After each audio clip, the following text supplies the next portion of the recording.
በጣም በጥሩ ዋጋ በካሬ ከ130 ሺህ ብር ጀምሮ እየሸጥን እንገኛለን። ይህ አካባቢ ለቦሌ ኢንተርናሽናል ኤርፖርት በጣም ቅርብ ከመሆኑ የተነሳ ከውጪ የሚመጡ ኢትዮጵያውያን ወይም ደግሞ የውጪ ዜጎች በጣም ለማረፍ ይመርጡታል። ሰላም እንዴት ቆያችሁ? በባለፈው ቪዲዮ ላይ ሪያሊቲ ሪል ስቴት ቦሌ ደንበል ጋዜቦ አደባባይን ወረድ እንዳልን ስለሚሰራው አፓርትመንት ዝርዝር መረጃውን ሰጥቻችሁ ነበረ። አሁን ደግሞ ያለሁት ሌላ እየሰራን ስላለው አፓርትመንት ፕሮጀክታችን ለማስቃኘት ይሆናል። እስከ ፕሮግራሙ ፍጻሜ ድረስ አብራችሁኝ ቆዩ። ብዙ ጊዜ እንግዲህ ይህ አካባቢ ለቦሌ ኢንተርናሽናል ኤርፖርት በጣም ቅርብ ከመሆኑ የተነሳ ከውጪ የሚመጡ ኢትዮጵያውያን ወይም ደግሞ የውጪ ዜጎች በጣም ለማረፍ ይመርጡታል።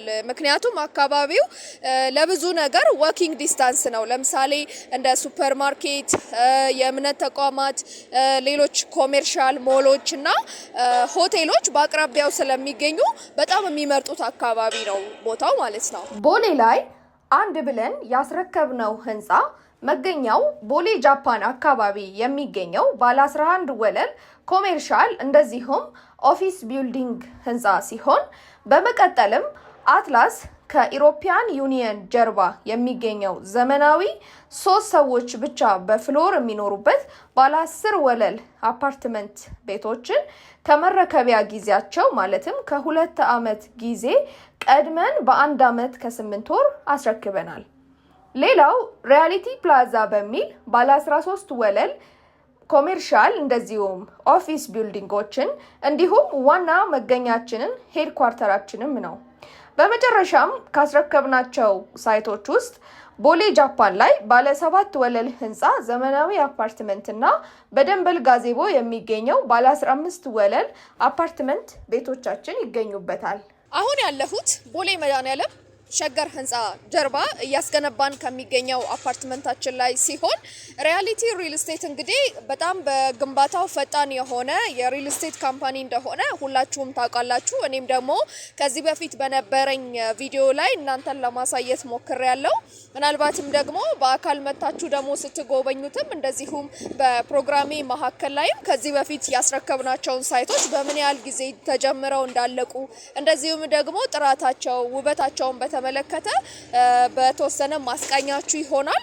ስለዚህ አሁን ይሄ ከኋላዬ የምትመለከቱት አፓርትመንት ቁፋሮ በጀመረን ወር ባልሞላ ጊዜ ውስጥ እንደምታዩት የፋውንዴሽን ወይም የመሰረት ስራውን አጠናቀን ወደ ቤዝመንት ፓርኪንግ ስላብ ለመስራት ያው እንደምታዩት ግንባታው እጅግ ፈጣን በሆነ መልኩ እየተሰራ ነው የሚገኘው ማለት ነው። እንግዲህ ከዚህ አፓርትመንታችን ላይ በደንብ ለመግለጽ ሞክሬያለሁ።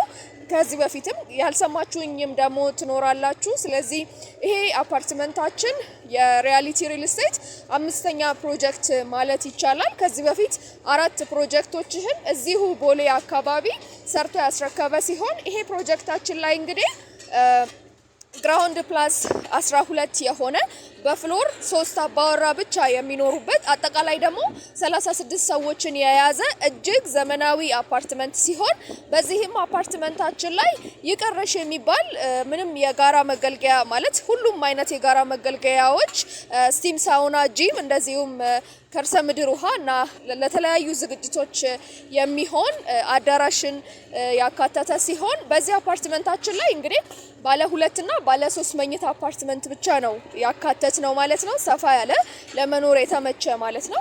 እንግዲህ ያው ስራ ከጀመረን ሽያጭ በጀመረን 1 ወር ባልሞላ ጊዜ ውስጥ ባለ 2 መኝታ ቤቶቹን ሸጠን ጨርሰን 1 ቤት ብቻ ነው የሚቀረን። ባለ 3 መኝታዎቹም ደግሞ እንደዚሁ የተሸጡ ሲሆን የተወሰኑ ደግሞ ለሽያጭ የቀሩ አፓርትመንት ቤቶች ይኖሩናል ማለት ነው። ይህ አፓርትመንት እንግዲህ በዋናነት ብዙ ጊዜ ቦሌ አካባቢ ላይ ቤት መግዛት እየፈለጋችሁ ነገር ግን የደረሰበት ደረጃ እንደዚሁም ደግሞ ክፍያው ከ80-100% አካባቢ ስለሆነ የሚጠየቁት የቤቶቹ ክፍያ እንደዚሁም ደግሞ ዋጋቸውም ጭምር ትንሽ ከፍ በሚል እሳቤ ቤት መግዛት እያሰባችሁ ግን ሳትገዙ የቀራችሁ ብዙ ሰዎች ትኖራላችሁ ብዬ አስባለሁ። ስለዚህ ምንድነው ሪያሊቲ ሪል ስቴት እንግዲህ ግንባታውን በጣም በፍጥነት 24 ሰዓት በተቀላጠፈ አሰራርና ፍጥነት እንደዚሁም ጥራት እየሰራ ለእናንተ ለደንበኞቻችን በአንድ አመት ከአራት ወር ጊዜ ውስጥ ጥንቅቅ አድርገን ሰርተን ለማስረከብ እየሰራን እንገኛለን። ስለዚህ በዚህ አፓርትመንት ላይ እንደነገርኳችሁ ከዚህ ቀደምም አሁንም በድጋሚ ለእናንተ ለማሳወቅ የምወደው ይህ ከኋላ የምትመለከቱት አፓርትመንት አጠቃላይ መሬቱ 550 ስኩዌር ሜትር ላይ ያረፈ ሲሆን ቤቱ ወይም አፓርትመንቱ ብቻ ደግሞ የሚገነባው 450 ስኩዌር ሜትር ላይ ነው። በፍሎር 3 ሰዎች ይኖራሉ። ስለዚህ አንድ አመት ከአራት ወር ጊዜ ውስጥ ጥንቅቅ አድርገን እንዳውም ካልነው ጊዜ ቀድመን ለእናንተ ለማስረከብ እየሰራን እንገኛለን። ለዚህም ነው እንግዲህ ሁሉ ጊዜ በመጣን ቁጥር አዳዲስ የሆኑ የግንባታ ለውጦች የምናየው ማለት ነው። ስለዚህ እንደነገርኳችሁ ይሄ አፓርትመንት ባለ 2 እና ባለ 3 መኝታ ቤቶች ያሉት ሲሆን ባለ 2 መኝታዎቹ 137 ካሬ ናቸው። ባለ 3 መኝታዎቹ ደግሞ 185 እና 211 ካሬ ሲሆኑ እነዚህ ቤቶች የውስጥ ዲዛይናቸው በጣም ባማረ መልኩ ለእናንተ ምቾትን እንዲፈጥር የተደረጉ ናቸው። ብዙ ጊዜ ሪያሊቲ ሪል ስቴት ቤት አይደለም የምንሸጠው፣ የምትኖሩበትን ቤት ተመችቷችሁ ደስተኛ ሆናችሁ እንደ ቅርስ እንደ ንብረት ለልጅ ልጆቻችሁ የምታስተላልፉትን ትልቅ ሀብት ነው እንድታካብቱ በጣም ባማረ ዲዛይን የሚሰራው ሁሉ ጊዜ። ስለዚህ ምንድነው ባለ 2 መኝታዎቹም ሆነ ባለ 3 መኝታዎቹ ቅድመ ክፍያቸው 10% ሲሆን ቀሪውን 90% ደግሞ እስከ 1 አመት ከ4 ወር ድረስ ከፍላችሁ ማጠናቀቅ ትችላላችሁ ማለት ነው። ያከፋፈሉ ሁኔታ በየወር ልዩነት ወይም ደግሞ በግንባታው ሂደት ወይም ቤዝድ ኦን ኮንስትራክሽን ወይም ደግሞ ታይም ቤዝድ በሚል የአግሪመንት ወይም የስምምነት ሁኔታ መግዛት የምትችሉት ነው ማለት ነው።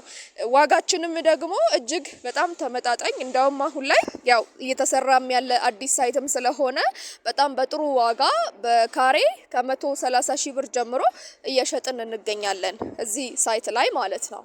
ስለዚህ ከዚህ ውብና ዘመናዊ እንደዚሁም ደግሞ በፍጥነትና በጥራት እየተሰራው ካለው ዘመናዊ አፓርትመንት ቤቶቻችን ላይ የወደፊት ሀብቶን ቅርሶን ለልጆቹ የሚያወርሱት እርሶም ደግሞ በከፍተኛ ትርፍ የሚጠቀሙበትን ይሄንን ታላቅ የኢንቨስትመንት እድል እንዲጠቀሙበት እየጋበዝኳችሁ እታች በማስቀመጥላችሁ ስልክ ልደት ብላችሁ እየደወላችሁ ሳይት መጎብኘት እንደዚሁም ደግሞ ቦሌ ደንበል ጋዜቦ አደባባይን ወረድ እንዳላችሁ ሌላም ደግሞ ያለቁ ቤቶችም የተለያዩ አማራጮች ከባለ 1 እስከ ባለ 3 መኝታ አፓርትመንት ቤቶች ስላሉን ቤት ለመግዛት እያሰባችሁ ያላችሁ ውድ ደንበኞቻችን ሪያሊቲ ሪል ስቴትን ቼክ ሳያደርጉ ሳይት ቪዚት ሳያደርጉ ሌላ ቦታ እንዳትወስኑ የሚል ያው የሽያጭ አማካሪነቴን ምክር ለግሳለሁ።